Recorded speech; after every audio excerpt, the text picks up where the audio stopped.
ਅਸੀਂ ਉਸ ਜਗ੍ਹਾ ਤੇ ਖੜੇ ਹਾਂ ਜਿੱਥੇ ਕਿ ਸ਼੍ਰੀ ਗੁਟਕਾ ਸਾਹਿਬ ਦੇ ਜਿਹੜੇ ਅੰਗ ਹੈ ਉਹ ਫਾੜ ਦਿੱਤੇ ਗਏ ਸੀਗੇ ਤੇ ਇੱਥੇ ਪਏ ਹੋਏ ਸੀਗੇ। ਕਦੋਂ ਇਹ ਬੇਅਦਬੀਆਂ ਰੁਕਣਗੀਆਂ? ਲਗਾਤਾਰ ਬੇਅਦਬੀਆਂ ਹੁੰਦੀਆਂ, ਕੱਲ ਫਿਰ ਬੇਅਦਬੀ ਹੋ ਗਈ। बड़े अंग ਜਿਹੜੇ ਚੁੱਕੇ ਸੀ, ਬੜੀ ਗੰਦਗੀ ਉੱਥੇ ਫੈਲੀ ਸੀ, ਜਿਨ੍ਹਾਂ ਦੇ ਉੱਤੇ ਅੰਗਾਂ ਨੂੰ ਖਿਲਾਰਿਆ ਸੀ, ਜਲਤ ਸੁੱਟੀ ਪਈ ਸੀ। ਛੋਟੇ ਛੋਟੇ ਟੁਕੜੇ ਕਰ ਦਿੱਤੇ ਗਏ ਅੰਗਾਂ ਦੇ, ਸਾਰੀ ਗਲੀ ਦੇ ਵਿੱਚ ਖਿਲਾਰਿਆ ਗਿਆ। ਜੇ ਬੇਅਦਬੀ ਕਰਨ ਵਾਲਾ ਸਿੰਘੂ ਬਾਰਡਰ ਤੇ ਪਹੁੰਚਿਆ, ਜੇ ਉਹਨਾਂ ਨੇ ਉਹਦਾ ਕਤਲ ਕਰਤਾ, ਕਹਿੰਦੇ ਜੀ ਬੜਾ ਮਾੜਾ ਹੋਇਆ। ਪੁਲਿਸ ਉੱਥੇ ਆਈ, ਪੁਲਿਸ ਨੇ ਪਰਚਾ ਦਰਜ ਕਰ ਦਿੱਤਾ। ਪਰ ਗੱਲ ਪਰਚਾ ਦਰਜ ਕਰਨ ਨਾਲ ਨਹੀਂ ਬਣਦੀ। ਤੇ ਥਾਣੇ ਦੇ ਨੇੜੇ ਇਦਾਂ ਦੇ ਚੀਜ਼ਾਂ ਹੋ ਜਾਣ ਤੇ ਕਿਤੇ ਨਾ ਕਿਤੇ ਪੁਲਿਸ ਤੇ ਵੀ ਸਵਾਲ ਉੱਠਦੇ ਆ। ਕਦੀ ਉਹਨੂੰ ਕਹਿ ਦਿੱਤਾ ਜਾਂਦਾ ਪਾਗਲ। ਉਹ ਜਿਹੜਾ ਪਾਗਲ ਆ ਉਹ ਕਦੀ ਆਪਣੀ ਮਾਂ ਦੀ ਇੱਜ਼ਤ ਕਿਉਂ ਨਹੀਂ ਲੁੱਟਦਾ? ਉਹ ਆਪਣੀ ਭੈਣ ਨਾਲ ਕਿਉਂ ਨਹੀਂ ਗਲਤ ਹਰਕਤ ਕਰਦਾ? ਉਹਨੂੰ ਗੁਰੂ ਘਰ ਹੀ ਲੱਭਾ। ਕਦੀ ਇੱਕ ਦਿਨ 'ਚ ਦੋ ਬੇਅਦਬੀਆਂ, ਇਹ ਤਾਂ ਲੀਹ ਬਣਾ ਲਈ ਇਹਨਾਂ। ਇੰਦਰਾ ਗਾਂਧੀ ਨੇ ਅਕਾਲ ਤਖਤ ਸਾਹਿਬ ਤੇ ਹਮਲਾ ਕੀਤਾ, ਸਿੱਖਾਂ ਨੇ ਉਹ ਮਾਰਤੀ। ਪਾਕਿਸਤਾਨ ਦੇ ਵਿੱਚ ਬੇਅਦਬੀ ਹੋਈ, ਉਹਨਾਂ ਸਾਰਾ ਟੱਬਰ ਅੰਦਰ ਕਰਤਾ। ਜਿਹੜੇ ਦੇਸ਼ ਲਈ ਅਸੀਂ 85% ਕੁਰਬਾਨੀਆਂ ਕੀਤੀਆਂ, ਇੱਥੇ ਸਿੱਖ ਜਲੀਲ ਹੋ ਰਿਹਾ। ਸਤਿ ਸ਼੍ਰੀ ਅਕਾਲ ਜੀ ਸਾਰਿਆਂ ਨੂੰ। ਸਕਰੋਲ ਪੰਜਾਬ ਦੇ ਨਾਲ ਜੁੜਿਓ ਤੁਸੀਂ। ਮੈਂ ਹਾਂ ਸੌਰਵ ਅਰੋੜਾ। ਲੁਧਿਆਣਾ ਦੇ ਵਿੱਚੋਂ ਇੱਕ ਵੱਡੀ ਖਬਰ ਸਾਹਮਣੇ ਆ ਰਹੀ ਹੈ, ਮੰਦਭਾਗੀ ਖਬਰ ਹੈ, ਜਿੱਥੇ ਕਿ ਗੁਟਕਾ ਸਾਹਿਬ ਦੇ ਸ਼੍ਰੀ ਗੁਟਕਾ ਸਾਹਿਬ ਦੇ ਜਿਹੜੇ ਅੰਗ ਹੈ ਉਹ ਮਿਲਦੇ ਨੇ, ਸੁੰਦਰ ਨਗਰ ਦੇ ਏਰੀਏ ਦੇ ਵਿੱਚ ਮਿਲਦੇ ਨੇ। ਦਹਿਸ਼ਤ ਦਾ ਮਾਹੌਲ ਪੈਦਾ ਹੁੰਦਾ ਹੈ, ਬੇਅਦਬੀਆਂ ਹੁੰਦੀਆਂ ਨੇ। ਇਹ ਬੇਅਦਬੀਆਂ ਕਦੋਂ ਰੁਕਣਗੀਆਂ? ਕਿਉਂਕਿ ਜੇ ਪਿਛਲੇ ਲੰਬੇ ਸਮੇਂ ਦੀ ਗੱਲ ਕਰੀਏ, ਬੜੀਆਂ ਬੇਅਦਬੀਆਂ ਹੋਈਆਂ, ਅੱਜ ਤੱਕ ਜਿਹੜਾ ਇਨਸਾਫ ਹੈ ਉਹ ਨਹੀਂ ਮਿਲਿਆ। ਸਾਡੇ ਨਾਲ ਜਸਵੰਤ ਸਿੰਘ ਨੇ ਮਾਨ ਗਰੁੱਪ ਤੋਂ ਜ਼ਿਲ੍ਹਾ ਪ੍ਰਧਾਨ ਸਾਹਿਬ, ਕਦੋਂ ਇਹ ਬੇਅਦਬੀਆਂ ਰੁਕਣਗੀਆਂ? ਲਗਾਤਾਰ ਬੇਅਦਬੀਆਂ ਹੁੰਦੀਆਂ, ਕੱਲ ਫਿਰ ਬੇਅਦਬੀ ਹੋ ਗਈ। ਵਾਹਿਗੁਰੂ ਜੀ ਕਾ ਖਾਲਸਾ, ਵਾਹਿਗੁਰੂ ਜੀ ਕੀ ਫਤਿਹ। ਗੱਲ ਇਹ ਆ ਜੀ, ਬੇਅਦਬੀ ਕੋਈ ਅੱਜ ਤੋਂ ਸ਼ੁਰੂ ਨਹੀਂ ਹੋਈ। ਬੇਅਦਬੀ 1947 ਤੋਂ ਲੈ ਕੇ ਹੁਣ ਤੱਕ, ਜਦੋਂ ਤੋਂ ਭਾਰਤ ਤੇ ਪਾਕਿਸਤਾਨ ਦੀ ਵੰਡ ਹੋਈ ਆ, ਉਦੋਂ ਤੋਂ ਲੈ ਕੇ ਹੁਣ ਤੱਕ ਸਿੱਖਾਂ ਨੂੰ ਜਲੀਲ ਕੀਤਾ ਜਾ ਰਿਹਾ। ਭਾਰਤ ਦੇ ਵਿੱਚ ਸਿੱਖ ਆਪਣੇ ਆਪ ਨੂੰ ਬੇਗਾਨਾ ਸਮਝ ਰਿਹਾ। ਭਾਰਤ ਦੇ ਵਿੱਚ ਸਿੱਖ ਨੂੰ ਇੰਜ ਮਹਿਸੂਸ ਹੋ ਰਿਹਾ ਜਿਵੇਂ ਉਹ ਕਿਸੇ ਬੇਗਾਨੇ ਦੇਸ਼ ਦੇ ਵਿੱਚ ਕੈਦ ਕਰ ਦਿੱਤਾ ਗਿਆ ਹੋਵੇ। 1984 ਦੇ ਵਿੱਚ ਸਿੱਖਾਂ ਦਾ ਕਤਲੇਆਮ ਹੋਇਆ, ਅਕਾਲ ਤਖਤ ਸਾਹਿਬ ਢਹਿ ਢੇਰੀ ਕਰ ਦਿੱਤਾ ਗਿਆ। ਕਾਨਪੁਰ, ਦਿੱਲੀ, ਹੋਰ ਵੱਡੇ ਸ਼ਹਿਰਾਂ ਦੇ ਵਿੱਚ ਸਿੱਖਾਂ ਨੂੰ ਕੋਹ ਕੇ ਮਾਰਿਆ ਗਿਆ। ਆ ਤਕਰੀਬਨ 10 ਸਾਲ 12 ਸਾਲ ਹੋ ਗਏ। ਇੱਕ ਬੜੀ ਸੋਚੀ ਸਮਝੀ ਸਾਜ਼ਿਸ਼ ਤਹਿਤ ਜਿਵੇਂ ਬਰਗਾੜੀ ਦੀਆਂ ਗਲੀਆਂ ਦੇ ਵਿੱਚ ਅੰਗ ਖਿਲਾਰੇ ਗਏ, ਉਹਨਾਂ ਦੀ ਸਰਕਾਰਾਂ ਵੱਲੋਂ ਪੁਸਤ ਪੜਾਈ ਕੀਤੀ ਗਈ। ਉਹਨਾਂ ਦੋਸ਼ੀਆਂ ਨੂੰ ਬਚਾਉਣ ਦੀ ਕੋਸ਼ਿਸ਼ ਕੀਤੀ ਗਈ ਤੇ ਪੁਲਿਸ ਦੀਆਂ ਗਾਰਦਾਂ ਚੜ੍ਹਾ ਕੇ ਗੁਰੂ ਗ੍ਰੰਥ ਸਾਹਿਬ ਦੀ ਹੋਈ ਬੇਅਦਬੀ ਦਾ ਇਨਸਾਫ ਮੰਗ ਰਹੀਆਂ ਸਿੱਖ ਸੰਗਤਾਂ ਤੇ ਅੰਨ੍ਹੇਵਾਹ ਗੋਲੀਆਂ ਚਲਾਈਆਂ ਗਈਆਂ। ਅਨੇਕਾਂ ਜਗ੍ਹਾ ਕਿਤੇ ਸ਼ਾਰਟ ਸਰਕਟ ਦੇ ਨਾਲ, ਕਿਤੇ ਹੋਰ ਤਰੀਕੇ ਦੇ ਨਾਲ, ਬੜੀ ਪਲੈਨਿੰਗ ਦੇ ਨਾਲ ਬੇਅਦਬੀਆਂ ਕੀਤੀਆਂ ਜਾ ਰਹੀਆਂ ਨੇ। ਇੱਥੇ ਹੀ ਬਸ ਨਹੀਂ, ਤਖਤ ਸ੍ਰੀ ਕੇਸਗੜ੍ਹ ਸਾਹਿਬ ਦੇ ਦੋਸ਼ੀਆਂ ਦਾ ਇੰਨਾ ਹੀਆ ਵੱਧ ਗਿਆ, ਉੱਥੇ ਬੇਅਦਬੀ ਕਰ ਦਿੱਤੀ। ਇੱਥੇ ਹੀ ਬਸ ਨਹੀਂ, ਦਰਬਾਰ ਸਾਹਿਬ ਦੇ ਵਿੱਚ ਇੱਕ ਟੁਕੜਬੋ ਜਿਹੜਾ ਦੋਸ਼ੀ ਸੀ, ਜਿਹੜਾ ਸਿਖਾਇਆ ਸੀ ਏਜੰਸੀਆਂ ਦਾ, ਉਹਨੇ ਜੰਗਲਾ ਪਾਰ ਕਰਕੇ ਗੁਰੂ ਸਾਹਿਬ ਦੀ ਬੇਅਦਬੀ ਕਰਨ ਦੀ ਕੋਸ਼ਿਸ਼ ਕੀਤੀ। ਜਦੋਂ ਉਹਨੂੰ ਮਾਰਿਆ ਗਿਆ, ਬੜਾ ਰੌਲਾ ਪਾਇਆ ਵੀ ਇਹ ਬੰਦਾ ਮਾਰ ਦਿੱਤਾ। ਜੇ ਬੇਅਦਬੀ ਕਰਨ ਵਾਲਾ ਸਿੰਘੂ ਬਾਰਡਰ ਤੇ ਪਹੁੰਚਿਆ, ਜੇ ਉਹਨਾਂ ਨੇ ਉਹਦਾ ਕਤਲ ਕਰਤਾ, ਕਹਿੰਦੇ ਜੀ ਬੜਾ ਮਾੜਾ ਹੋਇਆ। ਇਹ ਬੇਅਦਬੀ ਜਿਹੜੀ ਕੱਲ੍ਹ ਲੁਧਿਆਣੇ ਦੇ ਵਿੱਚ ਵਾਪਰੀ ਹੈ ਘਟਨਾ, ਇਹ ਬੜੀ ਪਲੈਨਿੰਗ ਦੇ ਨਾਲ ਪੂਰੀ ਗਲੀ ਦੇ ਵਿੱਚ ਗੁਟਕਾ ਸਾਹਿਬ ਦੇ ਸੁੰਦਰ ਗੁਟਕਾ ਸਾਹਿਬ, ਜਿਹਦੇ ਵਿੱਚ 5 ਬਾਣੀਆਂ ਦਾ ਨਿਤਨੇਮ, ਉਹਨੂੰ ਛੋਟੇ ਛੋਟੇ ਟੁਕੜੇ ਕਰ ਦਿੱਤੇ ਗਏ ਅੰਗਾਂ ਦੇ, ਸਾਰੀ ਗਲੀ ਦੇ ਵਿੱਚ ਖਿਲਾਰਿਆ ਗਿਆ। ਜਦੋਂ ਮੈਨੂੰ ਦੱਸਿਆ ਗਿਆ ਦਾਸ ਨੂੰ ਆਣ ਕੇ ਵੀ ਇੱਦਾਂ ਆਹ ਘਟਨਾ ਵਾਪਰੀ, ਮੈਂ ਉੱਥੇ ਪਹੁੰਚਿਆ। ਬੜੇ ਅੰਗ ਜਿਹੜੇ ਚੁੱਕੇ ਸੀ, ਬੜੀ ਗੰਦਗੀ ਉੱਥੇ ਫੈਲੀ ਸੀ, ਜਿਨ੍ਹਾਂ ਦੇ ਉੱਤੇ ਅੰਗਾਂ ਨੂੰ ਖਿਲਾਰਿਆ ਸੀ, ਜਲਤ ਸੁੱਟੀ ਪਈ ਸੀ।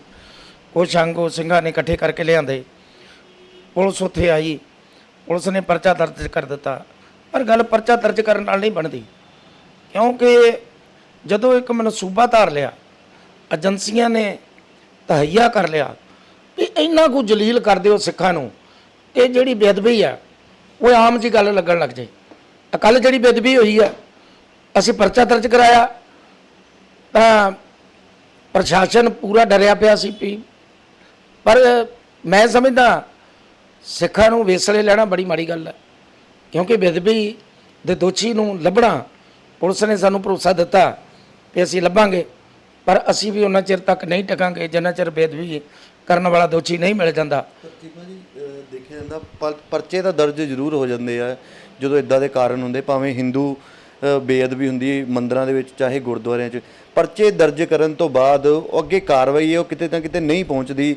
ਦੇਖੋ ਮਾਹੌਲ ਖਰਾਬ ਵਾਲਾ ਮਾਹੌਲ ਬਣ ਜਾਂਦਾ, ਜਿੱਦਾਂ ਅੰਗ ਮਿਲੇ ਆ, ਠੀਕ ਹੈ, ਉਸ ਤੋਂ ਬਾਅਦ ਪਰਚਾ ਦਰਜ ਹੋ ਜਾਂਦਾ। ਤੇ ਸਭ ਤੋਂ ਵੱਡੀ ਗੱਲ ਇਹ ਹੈ ਜਿਹੜੀ ਇਹ ਸੁੰਦਰ ਨਗਰ ਚੌਂਕੀ ਆ ਥਾਣਾ ਸਭ ਤੋਂ ਨੇੜੇ ਸੀਗਾ, ਕੁਛ ਹੀ ਦੂਰੀ ਤੇ ਨੇੜੇ ਸੀਗਾ, ਤੇ ਥਾਣੇ ਦੇ ਨੇੜੇ ਇਦਾਂ ਦੇ ਚੀਜ਼ਾਂ ਹੋ ਜਾਣ ਤੇ ਕਿਤੇ ਨਾ ਕਿਤੇ ਪੁਲਿਸ ਤੇ ਵੀ ਸਵਾਲ ਉੱਠਦੇ ਆ।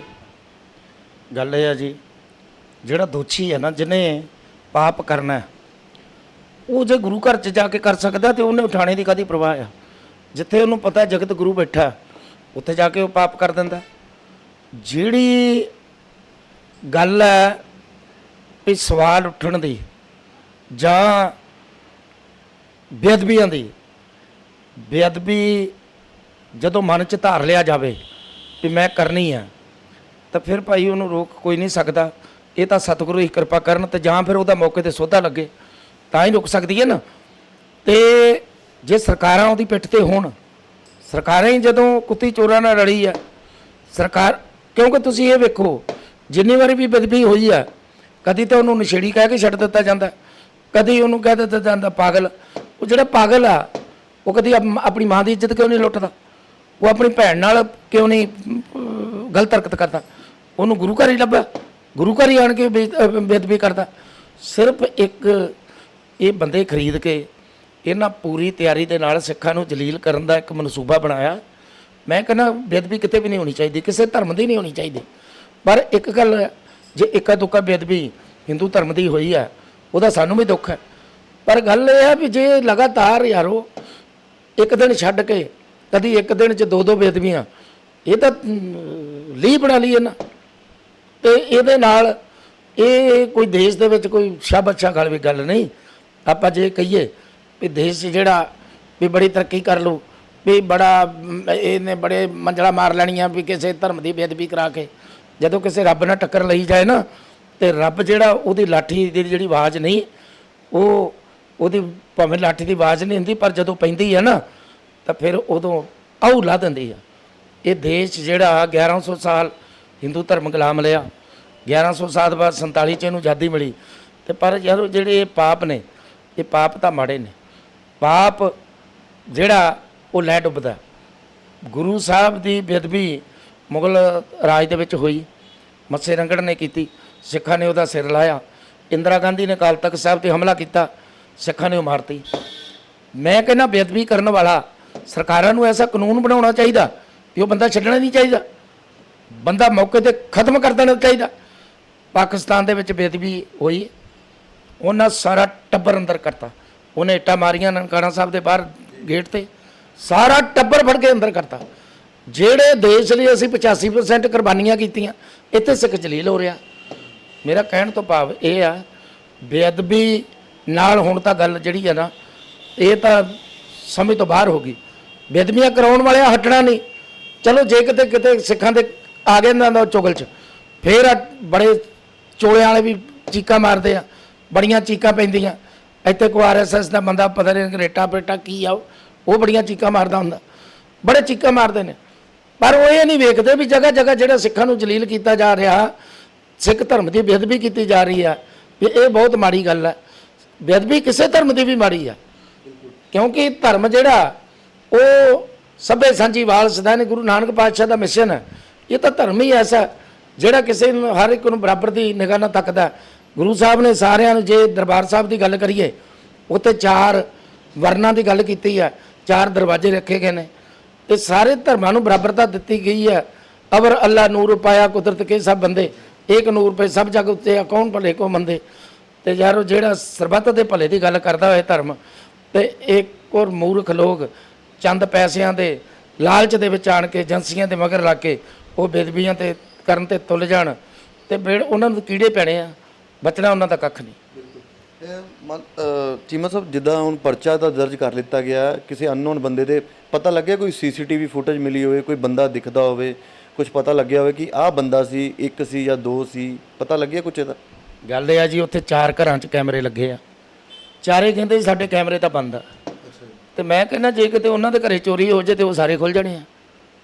ਜੇ ਗੁਰੂ ਗ੍ਰੰਥ ਸਾਹਿਬ ਦੀ ਬੇਅਦਬੀ, ਗੁਰੂ ਸਾਹਿਬ ਦੇ ਅੰਗਾਂ ਦੀ ਬੇਅਦਬੀ ਹੋਈ ਆ, ਗੁਟਕਾ ਸਾਹਿਬ ਦੇ, ਤੇ ਉਹ ਕਹਿੰਦੇ ਚਾਰੇ ਹੀ ਕੈਮਰੇ ਬੰਦ ਆ। ਪੁਲਿਸ ਨੇ ਉੱਥੇ ਇੱਕ ਘਰ ਨੇ ਜ਼ਰੂਰ ਕਿਹਾ ਵੀ ਸਾਡਾ ਕੈਮਰਾ ਚੱਲਦਾ। ਉਹ ਜਿੱਥੇ ਬੇਅਦਬੀ ਹੋਈ ਆ ਲੈਣ ਤੇ ਹੀ, ਉਹ 4 ਗਲੀ ਲੰਬੀ ਆ, 4-5 ਕੈਮਰੇ ਲੱਗੇ ਆ 4-5 ਘਰਾਂ ਦੇ ਹੀ। ਤੇ ਪਰ ਉਹ ਸਾਰੇ ਕਹਿੰਦੇ ਸਾਡਾ ਜੀ ਵੈਸੇ ਹੀ ਕੈਮਰਾ ਲੱਗਾ। ਸੋ ਇਹ ਨੀਅਤ ਦੇ ਵਿੱਚ ਫਰਕ ਹੈ ਜੀ। ਇਹ ਕੈਮਰਾ ਨਹੀਂ ਬੰਦ, ਉਹਨਾਂ ਦੀ ਨੀਅਤ 'ਚ ਹੀ ਖੋਟ ਆ। ਜਿਹੜੇ ਬੰਦੇ ਇਦਾਂ ਦੇ ਕਰਦੇ ਆ ਨਾ ਵੀ ਸਾਡਾ ਕੈਮਰਾ ਬੰਦ ਆ, ਕੈਮਰਾ ਬੰਦ ਨਹੀਂ, ਉਹਨਾਂ ਦਾ ਅੰਦਰ ਹੀ ਕੁਦਰਤ ਨੇ ਉਹਨਾਂ ਦੇ ਜਿਹੜੇ ਅੰਦਰ ਦੇ ਦਰਵਾਜ਼ੇ ਆ ਨਾ ਉਹ ਬੰਦ ਕਰਤੇ। ਜਿਹੜੇ ਇਨਸਾਨੀਅਤ ਦਾ ਦਰਵਾਜ਼ਾ ਬੰਦ ਹੋ ਗਿਆ। ਕੈਮਰਾ ਤਾਂ ਹੋ ਸਕਦਾ ਜਿਹੜਾ ਲੱਗਾ ਤੇ ਚੱਲਦਾ ਹੀ ਹੋ। ਸੋ ਪੁਲਿਸ ਨੂੰ ਅਪੀਲ ਕੀਤੀ, ਅਸੀਂ ਸਖਤੀ ਨਾਲ ਵੀ ਕਿਹਾ ਵੀ ਬੰਦੇ ਜਿਹੜੇ ਫੜੇ ਜਾਣ, ਕਿਉਂਕਿ ਜਿੰਨਾ ਚਿਰ ਬੰਦੇ ਨਹੀਂ ਫੜੇ ਜਾਂਦੇ ਉਹਨਾਂ ਚਿਰ ਖੜਾ ਨਹੀਂ ਛੱਡਾਂਗੇ। ਅਸੀਂ ਉਸ ਜਗ੍ਹਾ ਤੇ ਖੜੇ ਹਾਂ ਜਿੱਥੇ ਕਿ ਸ਼੍ਰੀ ਗੁਟਕਾ ਸਾਹਿਬ ਦੇ ਜਿਹੜੇ ਅੰਗ ਹੈ ਉਹ ਫਾੜ ਦਿੱਤੇ ਗਏ ਸੀਗੇ ਤੇ ਇੱਥੇ ਪਏ ਹੋਏ ਸੀਗੇ। ਜੇ ਗੱਲ ਕਰੀਏ ਬਰਗਾੜੀ ਦੀਆਂ ਗਲੀਆਂ ਵਾਂਗ ਤੇ ਨਿਊ ਮਾਧੋਪੁਰੀ ਦੀਆਂ ਗਲੀਆਂ, ਤੇ ਉਹਦੇ ਵਿੱਚ ਸ਼੍ਰੀ ਗੁਟਕਾ ਸਾਹਿਬ ਦੇ ਅੰਗ ਫਾੜ ਕੇ ਦੋਸ਼ੀ ਵੱਲੋਂ ਜਿਹੜਾ ਕੀ ਆ, ਉਹ ਕਿੰਨੇ ਬੰਦੇ ਸੀ, ਦੋਸ਼ੀ ਸੀ ਜਾਂ ਦੋਸ਼ੀਆ ਸੀਗੇ, ਕਿੰਨੇ ਬੰਦੇ ਸੀਗੇ ਹਜੇ ਤੱਕ ਪਤਾ ਨਹੀਂ ਚੱਲਿਆ। ਪਰ ਪੁਲਿਸ ਵੱਲੋਂ ਮਾਮਲਾ ਜ਼ਰੂਰ ਦਰਜ ਕਰ ਲਿੱਤਾ ਗਿਆ ਹੈ। ਇਹ ਉਹੀ ਗਲੀ ਹੈ ਜਿਹਦੀ ਤੁਸੀਂ ਤਸਵੀਰ ਦੇਖ ਰਹੇ ਹੋ, ਜਿੱਥੇ ਕਿ ਕੱਲ ਇਹ ਘਟਨਾ ਹੋਈ ਹੈ। ਪੁਲਿਸ ਵੱਲੋਂ ਮਾਮਲਾ ਤਾਂ ਜ਼ਰੂਰ ਦਰਜ ਕਰ ਲਿੱਤਾ ਗਿਆ ਤੇ ਕਿਤੇ ਨਾ ਕਿਤੇ ਜਿਹੜੇ ਆਰੋਪੀ ਹੈ ਉਹ ਪੁਲਿਸ ਦੀ ਗ੍ਰਿਫਤ ਤੋਂ ਜਿਹੜੇ ਆ ਦੂਰ ਦਿਖਾਈ ਦੇ ਰਹੇ ਨੇ। ਲੁਧਿਆਣਾ ਦੇ ਵਿੱਚ ਇੱਕ ਵਾਰ ਫਿਰ ਵੱਡਾ ਜਿਹੜਾ ਕਿ ਗੱਲ ਸਾਹਮਣੇ ਆਈ ਹੈ, ਸ਼੍ਰੀ ਗੁਟਕਾ ਸਾਹਿਬ ਦੇ ਅੰਗ ਹੈ ਜਿਹੜੇ ਫਾੜ ਕੇ ਉਹ ਨਿਊ ਮਾਧੋਪੁਰ ਦੀ ਗਲੀਆਂ ਦੇ ਵਿੱਚ ਸਿੱਟੇ ਜਾਂਦੇ ਨੇ ਤੇ ਬੇਅਦਬੀ ਕੀਤੀ ਜਾਂਦੀ ਹੈ। ਕਿਉਂਕਿ ਕਿਹਾ ਜਾਂਦਾ ਹੈ ਕਿ ਜਿਹਦੇ ਵਿੱਚ ਪਹਿਲੇ ਵੀ ਕਾਫੀ ਬੇਅਦਬੀਆਂ ਹੋਈਆਂ ਤੇ ਅੱਜ ਫਿਰ ਜਿਹੜੀ ਇਹ ਇੱਦਾਂ ਦੀ ਤਸਵੀਰ ਸਾਹਮਣੇ ਆਈ ਹੈ, ਜਿੱਥੇ ਕਿ ਇਸ ਗਲੀ ਦੇ ਵਿੱਚ ਪੁਲਿਸ ਵੱਲੋਂ ਮਾਮਲਾ ਦਰਜ ਕਰ ਲਿੱਤਾ ਗਿਆ ਹੈ। ਲੁਧਿਆਣਾ ਦੇ ਦਰੇਸੀ ਥਾਣੇ ਦੇ ਵਿੱਚ ਮਾਮਲਾ ਤਾਂ ਜ਼ਰੂਰ ਦਰਜ ਕਰ ਲਿੱਤਾ ਗਿਆ, ਪਰ ਕਿਤੇ ਨਾ ਕਿਤੇ ਜਿਹੜਾ ਕੀ ਹੈ ਥਾਣਾ ਜਿਹੜਾ ਕੀ ਹੈ ਦਰੇਸੀ ਥਾਣਾ ਉਹ ਵੀ ਕਾਫੀ ਜਿਹੜਾ ਕਿ ਨਜ਼ਦੀਕ ਹੈ ਜਿਸ ਜਗ੍ਹਾ ਦੇ ਵਿੱਚ ਬੇਅਦਬੀ ਹੋਈ ਹੈ, ਜਿੱਥੇ ਅੰਗ ਸਿੱਟੇ ਗਏ ਸੀਗੇ। ਜਿਹੜਾ ਥਾਣਾ ਬੜਾ ਨਜ਼ਦੀਕ ਹੈ ਤੇ ਸੀਸੀਟੀਵੀ ਫੁਟੇਜ ਹੈ ਜਿਹੜੀ ਚੈੱਕ ਕੀਤੀ ਗਈ ਹੈ। ਪਰ ਕਿਹਾ ਜਾ ਰਿਹਾ ਹੈ ਕਿ ਜਿਹੜੇ ਘਰ ਦੇ ਬਾਹਰ ਸੀਸੀਟੀਵੀ ਲੱਗੇ ਸੀ ਉਹਨਾਂ ਨੇ ਕਹਿ ਦਿੱਤਾ ਕਿ ਸਾਡੇ ਸੀਸੀਟੀਵੀ ਹੈ ਜਿਹੜੇ ਉਹ ਨਹੀਂ ਚੱਲਦੇ। ਤੇ ਦੱਸਿਆ ਜਾ ਰਿਹਾ ਹੈ ਕਿ ਮਾਮਲਾ ਜ਼ਰੂਰ ਦਰਜ ਕਰ ਲਿੱਤਾ ਗਿਆ ਹੈ, ਪਰ ਇਹ ਮੰਦਭਾਗੀ ਖਬਰ ਹੈ ਜਿਹੜੀ ਲੁਧਿਆਣਾ ਤੋਂ ਸਾਹਮਣੇ ਆ ਰਹੀ ਹੈ ਕਿ ਗੁਟਕਾ ਸਾਹਿਬ ਦੇ ਜਿਹੜੇ ਅੰਗ ਹੈ ਉਹ ਫਾੜ ਕੇ ਗਲੀਆਂ ਦੇ ਵਿੱਚ ਸੱਟ ਦਿੱਤੇ ਗਏ। ਤੇ ਇਦਾਂ ਦੀਆਂ ਜਿਹੜੀਆਂ ਬੇਅਦਬੀਆਂ ਕਦੋਂ ਜਿਹੜੀਆਂ ਬੰਦ ਹੋਣਗੀਆਂ, ਕਦੋਂ ਜਿਹੜੇ ਲੋਕ ਹੈ ਉਹ ਸਮਝਣਗੇ ਕਿਉਂ ਇਦਾਂ ਦੀਆਂ ਬੇਅਦਬੀਆਂ ਕਰਦੇ ਆ, ਕਿਉਂਕਿ ਇਸ ਬੇਅਦਬੀਆਂ ਦੇ ਕਾਰਨ ਜਿਹੜਾ ਪੰਜਾਬ ਦਾ ਜਿਹੜਾ ਮਾਹੌਲ ਹੈ ਉਹ ਖਰਾਬ ਹੁੰਦਾ। ਇੱਕ ਵਾਰ ਫਿਰ ਤੁਹਾਨੂੰ ਤਸਵੀਰ ਦਿਖਾ ਦਿੰਦਾ, ਇਹ ਗਲੀ ਹੈ ਜਿਹੜੀ ਜਿੱਥੇ ਕੱਲ ਜਿਹੜਾ ਉਸ ਸਮੇਂ ਮਾਹੌਲ ਖਰਾਬ ਹੋ ਗਿਆ। ਜਦੋਂ ਇਸ ਗਲੀ ਦੇ ਵਿੱਚ ਤੁਸੀਂ ਦੇਖ ਸਕਦੇ ਹੋ ਕਿੰਨਾ ਇਸ ਗਲੀ ਦੇ ਵਿੱਚ ਗੰਦ ਪਿਆ ਹੋਇਆ। ਇਹਦੇ ਵਿੱਚ ਸ਼੍ਰੀ ਗੁਟਕਾ ਸਾਹਿਬ ਦੇ ਜਿਹੜੇ ਅੰਗ ਆ ਫਾੜ ਕੇ ਉਸ ਦੋਸ਼ੀ ਵੱਲੋਂ ਸਿੱਟ ਦਿੱਤੇ ਗਏ ਸੀਗੇ।